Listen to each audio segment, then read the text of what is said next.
जम्मू कश्मीर में इस समय हर कोई यही कहता है कि जम्मू कश्मीर में बहुत कुछ अच्छा नहीं चल रहा और इसके पीछे जिम्मेवारी बीजेपी को लेनी चाहिए। लेकिन आपको बता दें कि बीजेपी की अपनी अंतर्कलह इस तरह से बनी हुई है कि उन्हें अपनी पार्टी संभालना भी मुश्किल हो रहा है।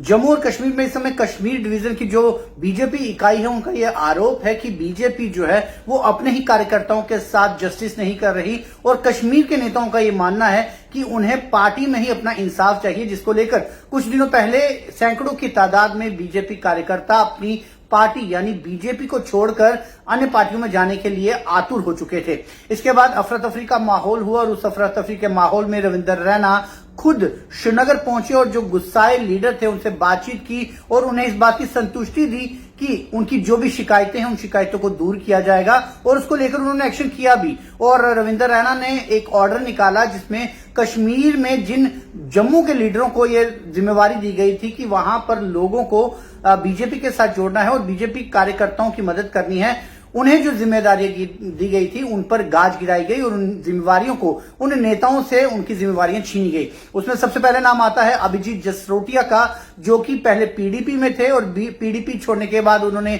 बीजेपी का दामन थामा और अहम जिम्मेवारियां उनके कंधों पर डाली गई, जिससे कि उन पर यह उम्मीद जताई गई कि पीडीपी के साथ जुड़े रहने के बाद वो खासतौर से कश्मीर के कुछ लीडरों को या कश्मीर की जनता को बीजेपी में लाने में कामयाब साबित होंगे। लेकिन जो गाज गिरी है वो सबसे पहले अभिजीत जसरोटिया पर गिरी है, जो कि बीजेपी के सोशल मीडिया प्रभारी थे जम्मू कश्मीर यूटी के, उनसे वो पद छीन लिया गया है और उसके साथ साथ उनको फिलहाल कश्मीर संभाग की किसी भी जिम्मेवारी पर नहीं रखा गया है। तो एक मैसेज दिया गया है कि यदि उनसे जो गलती हुई है, जिसके आरोप प्रत्यारोप जो कश्मीर के बीजेपी के लीडर लगा रहे हैं, तो उसके फलस्वरूप उन्हें यह सजा दी गई है, जिस वजह से उनसे बीजेपी के जो सोशल मीडिया प्रभारी पद है एक तो वो छीना है और दूसरा फिलहाल उन्हें कश्मीर प्रभारी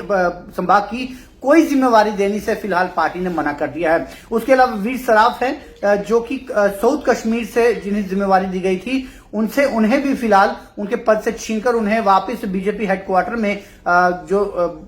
वापस आने का जो आदेश जो है वो पार्टी द्वारा दिए गए हैं। तीसरे मुदस्सर वानी है जो कि नॉर्थ कश्मीर की जिम्मेवारी संभाल रहे थे, उन्हें भी वापस पार्टी हेडक्वार्टर आकर अपने इतला करने की जो है ये ऑर्डर जो है ये ऑर्गेनाइजेशनल जो है रविंदर रैना जो कि जम्मू कश्मीर बीजेपी यूटी के अध्यक्ष हैं, उन्होंने अपने लेटर पैड के जरिए निकालकर कश्मीर को उन लीडर्स को मुतमीन करने की कोशिश की है जो ये कह रहे थे कि जम्मू के लीडरों को ज्यादा तवज्जो दी जा रही है और यही जम्मू के लीडर कश्मीर में जाकर न केवल जनता के जो मसले मसाइल है उन्हें पूरा नहीं कर पा रहे और दूसरा जो ऑलरेडी कश्मीर की लीडरशिप है उस लीडरशिप की जो समस्याएं हैं उन्हें कम करने की बजाय उन्हें और ज्यादा बढ़ा रहे हैं। इसी कश्मकश को लेकर ही जो बीजेपी पार्टी है वो फिलहाल कश्मीर पर सेंट्रिक कर रही है, कश्मीर पर पूरा फोकस कर रही है, क्योंकि कश्मीर के जो बगावती जो लीडर्स हैं उनका ये आरोप है कि पार्टी जम्मू और कश्मीर में भेदभाव कर रही है। उनका ये भी कहना है कि जो ऑर्गेनाइजेशनल जो पोस्ट हैं बीजेपी के वो जम्मू और कश्मीर संभाग में बराबर की बांटी जानी चाहिए। उसमें उनका एक तर्क यह है कि फिलहाल बीजेपी का जो स्टेट स्ट्रक्चर है, जो यूटी स्ट्रक्चर है, उसमें 8 जो वाइस प्रेसिडेंट है 8 में से उसमें से 7 जो है वो जम्मू से हैं और 1 कश्मीर से है। इसके अलावा 7 सेक्रेटरी जो है वो जम्मू से हैं और 1 कश्मीर संभाग से है। टोटल 8 जो सेक्रेटरीज है और इसके अलावा जनरल सेक्रेटरी जो है वो जम्मू से है और जो 9 स्पोक्स पर्सन है उनमें से 5 spokes person including chief spokes person जो है वो जम्मू संभाग से है और 4 जो है वो कश्मीर वैली से है। तो ऐसे में ये जो बड़ा भेदभाव है जिसमें से 8 वाइस प्रेसिडेंट और 8 सेक्रेटरी में से 7 जम्मू के हैं, 1 कश्मीर का है। उनका ये कहना है कि ये पोस्टें भी जो है वो बराबर की बांटी जानी चाहिए, यानी 4 कश्मीर की होनी चाहिए, 4 जम्मू की होनी चाहिए। इसी चीज को लेकर गुस्सा उनमें है। लेकिन कश्मीर के जो बीजेपी के जम्मू के जो बीजेपी के लीडर है वो ये कहते हैं कि जब 25 सीटें जम्मू से आई हैं तो जो ऑर्गेनाइजेशनल जो सेटअप है, जो ये डेजिग्नेशंस हैं वो जम्मू संभाग को ही ज्यादा मिलेंगी, क्योंकि 25 सीटें भी तो जम्मू ने ही दी है, कश्मीर जब देगा तो तब बात करेंगे। तो इस तरह की खींचतान जो है वो फिलहाल जम्मू और कश्मीर के बीजेपी लीडर्स के बीच में बनी हुई है, जिसको लेकर फिलहाल इन 3 नेताओं को पदों से हटाने के बाद भी तशद्दुद जो है वो खत्म नहीं हुआ है। अभी भी वो कह रहे हैं कि वो स्टेट की जो रविंदर रैना या जो बाकी लीडर्स है उससे मुतमीन नहीं है, जिस वजह से वो दिल्ली कूच कर सकते हैं और इन्हें दिल्ली कूच करने से रोकने के लिए फिलहाल पूरी कोशिशें जो है वो की जा रही हैं और ऐसा माना जा रहा है कि आज तरुण चुग और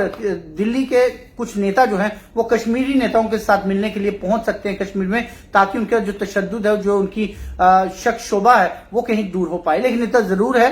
कि जहां एक तरफ से ये माना जा रहा था कि जम्मू और कश्मीर के भेदभाव के बीच में बीजेपी पार्टी उस भेदभाव को खत्म करेगी, लेकिन अब जब बीजेपी के अंदरूनी पार्टी में ही वो भेदभाव ऊपर कर सामने आ रहा है और वो भेदभाव ही बीजेपी सफल करने में कामयाब नहीं हो पा रही है। ऐसे में जब अपनी पार्टी की अंतरकला और अपने पार्टी के बीच का भेदभाव जो है वो पार्टी यदि खत्म नहीं कर पाई, तो ऐसे में ये पार्टी जो है वो जम्मू कश्मीर के बीच का भेदभाव खत्म कर पाएगी, ऐसा दिखना मुश्किल नहीं, नामुमकिन दिखाई दे रहा है। लेकिन आगे भविष्य क्या होगा ये बीजेपी पार्टी देखेगी या फिर आने वाला समय देखेगा। फिलहाल आप जुड़ रही है जम्मू 9 न्यूज के साथ।